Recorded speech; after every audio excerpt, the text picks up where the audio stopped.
क्या किसी ने ईश्वर को देखा है? इस प्रकार के प्रश्न विवेकानंद को अक्सर परेशान करते थे। इसलिए विवेकानंद जिस किसी से भी मिलते तो पूछते थे, क्या तुमने भगवान को देखा है?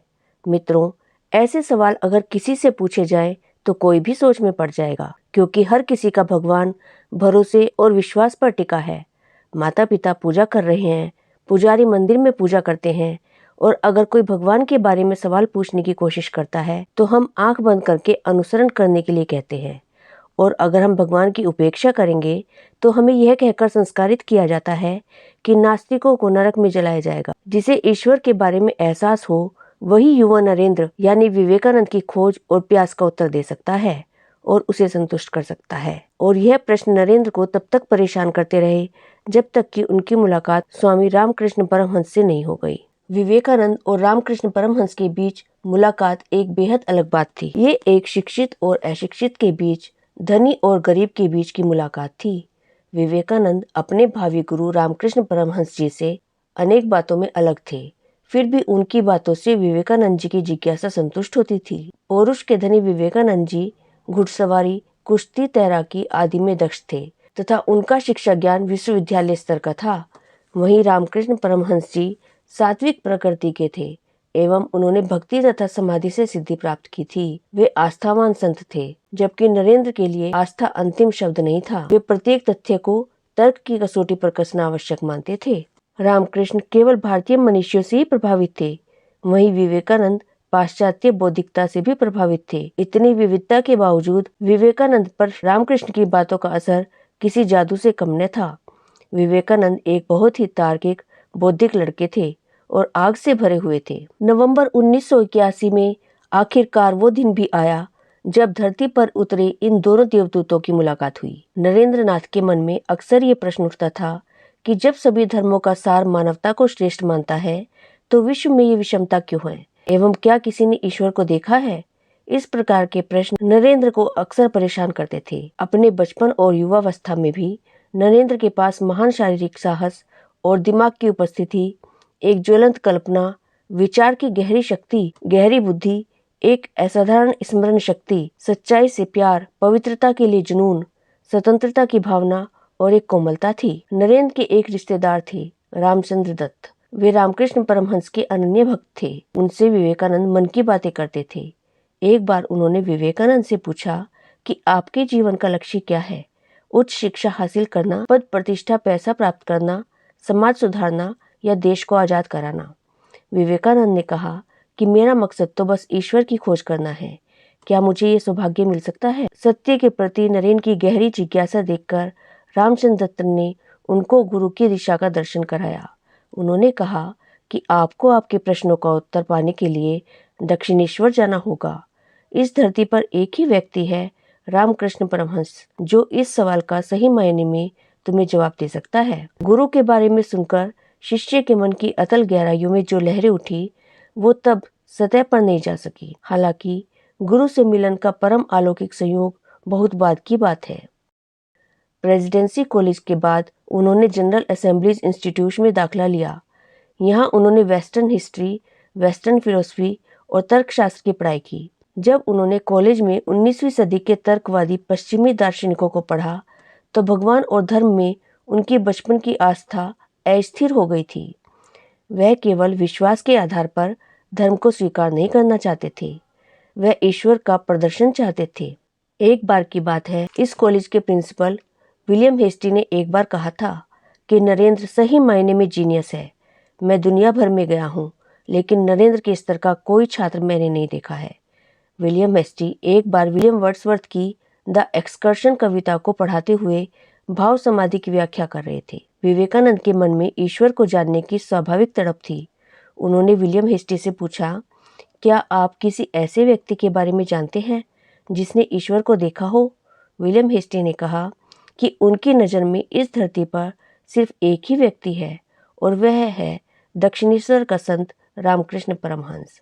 कुछ समय बाद विवेकानंद ब्रह्म समाज में शामिल हो गए और उसकी गायक मंडली में गायक बन गए, परंतु वहाँ पर भी उन्हें कोई ऐसा गुरु नहीं मिला जो यह कह सके कि उन्होंने ईश्वर को देखा है। मानसिक द्वंद्व और आत्मा की यातना की स्थिति में नरेंद्र दक्षिणेश्वर में श्री रामकृष्ण परमहंस के पास गए। श्री रामकृष्ण परमहंस के अनुरोध पर उन्होंने वहां कुछ गीत गाए। विवेकानंद ने गीत गाते हुए अपनी पूरी आत्मा उनमें डाल दी।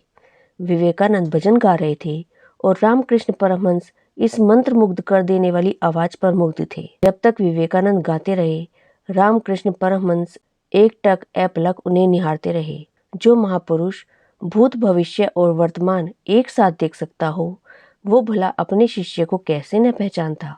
कुछ मिनट के बाद रामकृष्ण अचानक अपनी सीट से उठे, नरेंद्र का हाथ पकड़ा और उन्हें अपने कमरे के बाहर बरामदे में ले गए। नरेंद्र को अत्यंत कोमलता से संबोधित करते हुए, मानो वह कोई पुराना परिचित मित्र हो, रामकृष्ण ने कहा, तुम कितनी देर से आए हो? तुम इतने निर्दयी क्यों हो गए कि मुझे इतने दिनों तक इंतजार करवाया?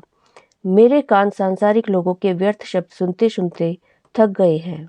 मैं किसी ऐसे व्यक्ति के हृदय में अपनी आत्मा डालने के लिए उत्सुक हूँ जो मेरा संदेश प्राप्त करने के लिए उपयुक्त हो। उन्होंने नरेंद्र के सामने हाथ जोड़कर खड़े होकर उन्हें नारायण कहकर संबोधित किया, जो मानवता के दुख दूर करने के लिए धरती पर पैदा हुए थे। उन्होंने नरेंद्र का हाथ पकड़कर उसे दोबारा अकेले और बहुत जल्दी आने के लिए कहा। नरेंद्र चौंक गए और अपने आप से कहने लगे, अरे यह क्या हो रहा है? यह तो बिल्कुल पागल है। मैं विश्वनाथ दत्त का बेटा हूँ। उसकी मुझसे इस तरह बात करने की हिम्मत कैसी हुई? जब वे कमरे में लौटे और नरेंद्र ने रामकृष्ण को दूसरों से बातें करते हुए सुना, तो उन्हें यह देखकर आश्चर्य हुआ कि उनके शब्दों में एक आंतरिक तर्क, एक अद्भुत ईमानदारी थी, जो उनके आध्यात्मिक स्वभाव का एक ठोस सबूत था। लेकिन उस समय विवेकानंद वहां से चले गए। फिर कुछ समय बाद विवेकानंद रामकृष्ण के पास आए और पूछा, आप हर समय भगवान भगवान करते रहते हैं, सबूत कहाँ है? मुझे सबूत दिखाइए। रामकृष्ण बहुत सरल थे। वह कोई पढ़े लिखे व्यक्ति नहीं थे। वह एक रहस्यवादी थे, विद्वान नहीं थे। रामकृष्ण ने कहा, मैं ईश्वर के अस्तित्व का प्रमाण हूँ। विवेकानंद को समझ नहीं आया कि क्या कहें, क्योंकि यह बिल्कुल पागलपन था। वह किसी महान बौद्धिक स्पष्टीकरण की अपेक्षा कर रहा था, जैसे ईश्वर का प्रमाण बीज का अंकुरित होना है और ग्रह का घूमना है। लेकिन रामकृष्ण ने ऐसा कोई बौद्धिक स्पष्टीकरण उन्हें नहीं दिया। उन्होंने कहा, मैं ईश्वर के अस्तित्व का प्रमाण हूँ। मैं जैसा हूँ वही इसका प्रमाण है। फिर विवेकानंद ने प्रश्न किया, क्या आपने भगवान को देखा है? रामकृष्ण ने कहा, हाँ, मैंने भगवान को देखा है। मैंने उन्हें तुमसे अधिक प्रत्यक्ष रूप से देखा है। जितना मैं तुमसे बात कर रहा हूँ, मैं उनसे अधिक घनिष्ठता से बात की है।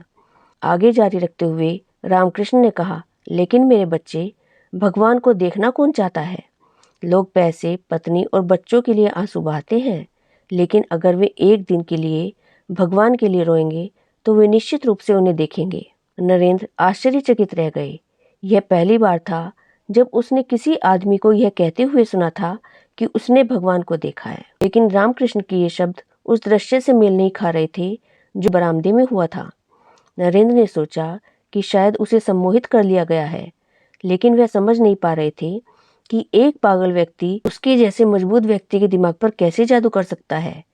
वह पहले से भी अधिक भ्रमित होकर घर लौटे और उन्होंने इस अजीब आदमी से सावधान रहने का संकल्प लिया। उन्होंने निष्कर्ष निकाला कि रामकृष्ण एक उन्मत्त व्यक्ति है और मन में उलझन के साथ घर लौट आए। मित्रों, एक दिन विवेकानंद का मन काफी बेचैन था। किसी भी प्रकार से बेचैनी कम नहीं हो रही थी। उनको किसी चीज की तलाश थी। वो क्या है उनको पता नहीं था, पर मन बहुत बेचैन था। सोने पर भी नींद नहीं आ रही थी।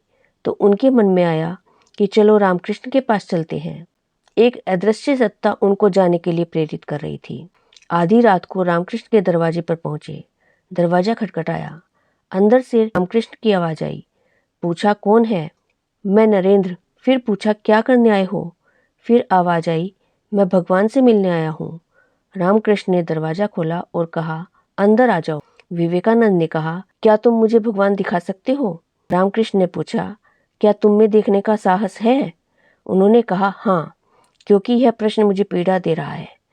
तो रामकृष्ण ने बस अपना पैर विवेकानंद की छाती पर रख दिया और विवेकानंद समाधि की एक निश्चित अवधि में चले गए, जहां वे मन की सीमाओं से परे थे। उन्हें लगा कि वे किसी अन्य लोक में चले गए। विवेकानंद जी ने अपने उस दिन के अनुभव का वर्णन करते हुए कहा कि उस समय मेरी आंखें खुली हुई थी। मैंने देखा कि दीवारों के साथ कमरे का सभी सामान तेजी से घूमता हुआ कहीं विलीन हो रहा है। मुझे लगा कि सारे ब्रह्मांड के साथ मैं भी कहीं विलीन हो रहा हूँ। मैं भय से कांप उठा। जब मेरी चेतना लौटी तो मैंने देखा कि प्रखर आभा मंडल का तेज लिए ठाकुर रामकृष्ण मेरी पीठ पर हाथ फेर रहे हैं। विवेकानंद लगभग 12 घंटों तक इसी स्थिति में रहे और जब चेतना में आए तो उनका सारा शरीर चमकता हुआ दिखाई दे रहा था और गंभीरता से भरा हुआ था। फिर वह कभी वैसे नहीं रहे जैसे पहले थे। फिर गुरु रामकृष्ण परमहंस खिलखिलाकर हंसे। विवेकानंद का सीना स्पर्श कर उन्हें शांत किया और कहा, अच्छा अभी रहने दे, समय आने पर सब होगा। इस घटना का नरेंद्र पर बहुत गहरा असर हुआ। उन्होंने सोचा कि जिस शक्ति के आगे मेरे जैसी दृढ़ इच्छा शक्ति वाला बलिष्ठ युवा भी बच्चा बन गया, वह व्यक्ति निश्चय ही अलौकिक शक्ति से संपन्न है। रामकृष्ण परमहंस के प्रति नरेंद्रनाथ की श्रद्धा और अधिक आंतरिक हो गई। वहीं से गुरु रामकृष्ण परमहंस और शिष्य विवेकानंद के चुंबकीय आकर्षण का अध्याय शुरू हुआ था।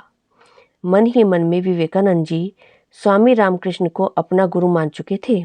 विवेकानंद पर रामकृष्ण की बातों का असर किसी जादू से कम न था। विवेकानंद लगातार रामकृष्ण जी की ओर आकृष्ट होते गए।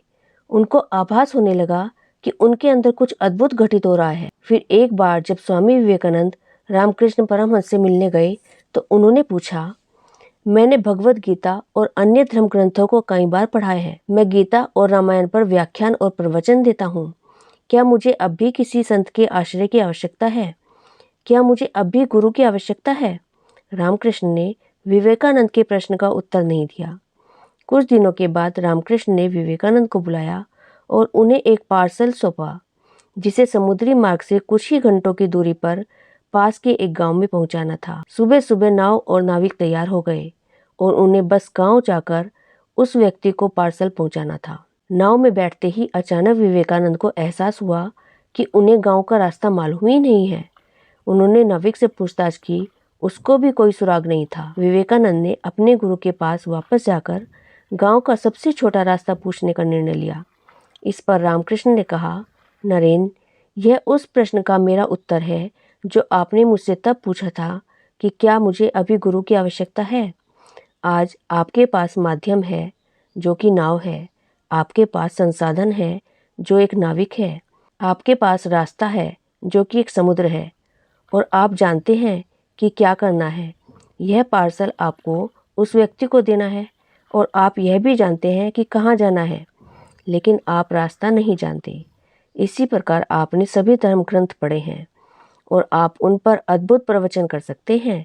हालांकि शास्त्रों के ज्ञान को महसूस करने के लिए एक गुरु की आवश्यकता होती है, कोई ऐसा व्यक्ति जो पहले से ही उस रास्ते पर चल चुका हो, ताकि वह यात्रा के दौरान आपका मार्गदर्शन कर सके और आपको हार न मानने के लिए प्रोत्साहित कर सके। और इस प्रकार लगभग 5 वर्ष की घनिष्ठता के बाद नरेंद्रनाथ औपचारिक रूप से स्वामी रामकृष्ण परमहंस के विधिवत शिष्य बन गए और योग्य गुरु को योग्य उत्तराधिकारी मिल गया। उन्होंने विवेकानंद को ध्यान समाधि में श्रेष्ठ बना दिया। नरेंद्र पर श्री रामकृष्ण परमहंस का इतना दृढ़ विश्वास था, यह समझ पाना बहुत कठिन है। वहीं नरेंद्र का रामकृष्ण पर जादू इस तरह चढ़ चुका था कि वे ज्यादा देर तक उनसे नाराज नहीं रह सकते थे और न ही उन पर अविश्वास कर सकते थे। जब कभी भी गृहस्थी के काम के कारण नरेंद्र रामकृष्ण से मिलने दक्षिणेश्वर नहीं जा पाते, रामकृष्ण व्याकुल हो जाते थे। एक बार बहुत दिनों तक नरेंद्र उनसे मिलने नहीं गए। उसी दौरान किसी ने कहा कि नरेंद्र का चाल चलन बिगड़ गया है। यह बात श्री रामकृष्ण को सही नहीं लगी और उन्होंने अपने भक्तों से कहा कि जाकर उसका हालचाल लेकर आओ, क्यों नहीं आ रहा। कुछ भक्त नरेंद्र के घर गए और उनसे तरह तरह के प्रश्न पूछने लगे। तो नरेंद्र को लगा कि यह लोग मुझ पर शक करते हैं और गुरु रामकृष्ण भी शक करते हैं, इसीलिए उन्होंने इन लोगों को मेरे बारे में जानने के लिए भेजा है। ये सोचकर नरेंद्र को गुस्सा आ गया। नरेंद्र के इस व्यवहार से जो शिष्य आए थे उन्हें भी लगा कि नरेंद्र नाथ का चरित्र बिगड़ गया है और उन लोगों ने जाकर रामकृष्ण जी से कहा कि अब तो नरेंद्र का चरित्र भी बिगड़ गया है। यह सुनकर रामकृष्ण बहुत नाराज हो गए और उन्होंने कहा, चुप रहो, मुझको माँ ने बताया है कि वह कभी ऐसा नहीं हो सकता। फिर कभी ऐसी बात कहोगे तो मैं तुम लोगों का मुंह तक नहीं देखूंगा। स्वामी रामकृष्ण अपने शिष्य विवेकानंद के प्रति बहुत ही अनुराग रखते थे। जब कई दिनों तक वह नहीं आते तो स्वामी जी खुद उन्हें बुलवा लेते थे। वह नरेंद्र की अनुपस्थिति को बड़ी मुश्किल से सहन कर पाते थे। अक्सर वे उन्हें देखकर फूट फूट कर रोने लगते थे। कभी कभी नरेंद्र को गुरु का प्रेम शर्मनाक लगता था। विवेकानंद नहीं चाहते थे कि स्वामी जी उनके साथ इतना गहरा जुड़ जाएं कि फिर उन्हें ईश्वर की साधना में बाधा आए, उनके हृदय को कष्ट पहुंचे। वह उन्हें समझाने की तरकीब सोचने लगे। एक बार उन्होंने स्वामी जी से नाराजगी दिखाते हुए कहा, आप मेरे लिए इतना स्नेह क्यों करते हैं? आप जैसे महान पुरुष के लिए यह ठीक नहीं है। स्वामी रामकृष्ण उनकी बात सुनते रहे। उन्होंने गुरु को जोर से डांटा और चेतावनी दी कि ऐसा मोह जल्द ही उसे उसकी वस्तु के स्तर तक खींच लाएगा। आगे विवेकानंद ने कहा, आपको राजा भरत का दृष्टांत तो याद ही होगा। राजा भरत दिन रात अपने पाले गए हिरण के बारे में सोचते रहते थे। परिणति यह हुई कि वह भी मृत्यु के पश्चात हिरण की गति को ही प्राप्त हुए। आपको भी मेरे बारे में इतना नहीं सोचना चाहिए। विवेकानंद की बात सुनकर गुरु व्यथित हो गए और उन्होंने देवी माँ से प्रार्थना की। कुछ क्षणों के पश्चात वे हंसते हुए लौटे और बोले, मैं तेरी कोई बात नहीं मानूंगा। मैंने भीतर जाकर देवी माँ को तेरी बात बताई तो माँ ने कहा कि तू विवेकानंद में नारायण को देखता है, इसीलिए तो उससे इतना स्नेह है। तू उसको नहीं, उसके भीतर के नारायण को प्यार करता है। विवेकानंद उनके प्रेम से भाव विभोर हो गए। सच्चा गुरु ही शिष्य को पहचान सकता है। सच्चा प्रेम नारायण के समान होता है, उसमें स्वार्थ नहीं होता। सच्चा प्रेमी हर नर में नारायण देखता है। 1884 की शुरुआत में नरेंद्र के पिता की अचानक हार्ट अटैक से मृत्यु हो गई, जिससे परिवार अत्यंत गरीबी की स्थिति में आ गया। घर पर खाने के लिए कुछ भी नहीं था। लेनदार दरवाजा खटखटा रहे थे। जिन रिश्तेदारों ने उनके पिता की असीम दयालुता को स्वीकार कर लिया था, वे अब दुश्मन बन गए थे। कुछ ने नरेंद्र को उनके पैतृक घर से वंचित करने का मुकदमा भी कर दिया। भूखे और नंगे पैर रहकर नरेंद्र ने नौकरी की तलाश की, लेकिन सफलता नहीं मिली। उन्हें संदेह होने लगा कि क्या दुनिया में कहीं भी निस्वार्थ सहानुभूति जैसी कोई चीज है। एक दिन नरेंद्र ने श्री रामकृष्ण से अनुरोध किया कि वे उनकी गरीबी दूर करने के लिए देवी माँ से प्रार्थना करें। श्री रामकृष्ण ने उन्हें स्वयं उनसे प्रार्थना करने के लिए कहा, क्योंकि वह निश्चित रूप से उनकी प्रार्थना सुनेंगी। नरेंद्र ने काली के मंदिर में प्रवेश किया।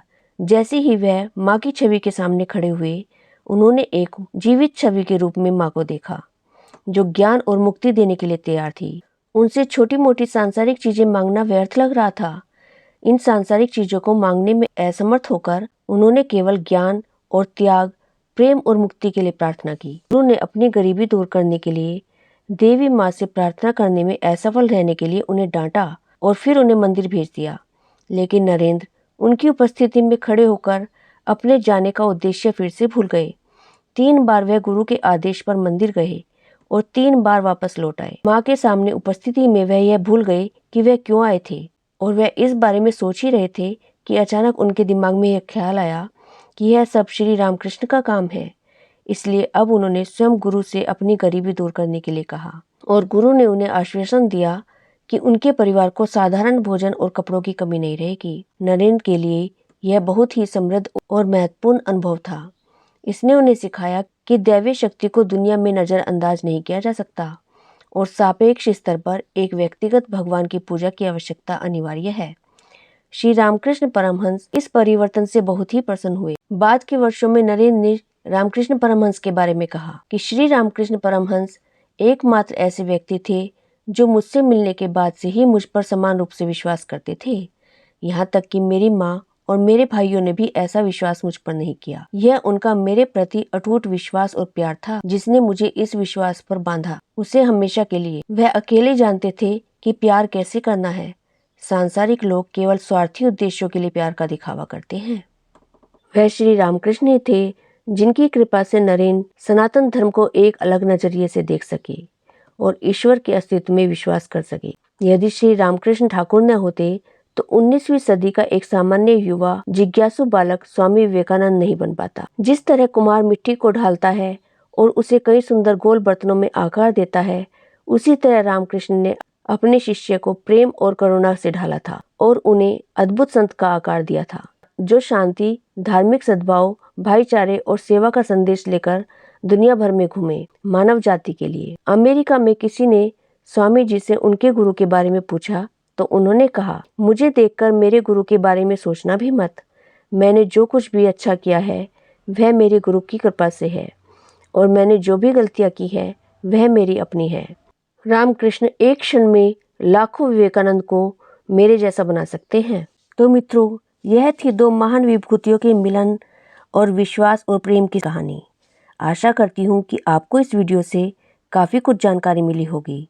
रामकृष्ण परमहंस और विवेकानंद की इस अद्भुत जोड़ी से यह पता लगता है कि एक सच्चे गुरु को यदि एक सच्चा शिष्य मिल जाए तो वह किस तरह से उसे समाज कल्याण के लिए और अपने विकास के लिए प्रेरित कर सकता है। मित्रों, यदि यह वीडियो आपको अच्छा लगा है तो इसे लाइक शेयर जरूर कीजिएगा और कमेंट करके बताइएगा कि आपको यह वीडियो कैसा लगा और आपके अपने चैनल वर्ड्स ट्रेजर को सब्सक्राइब कर लीजिएगा। Thank you.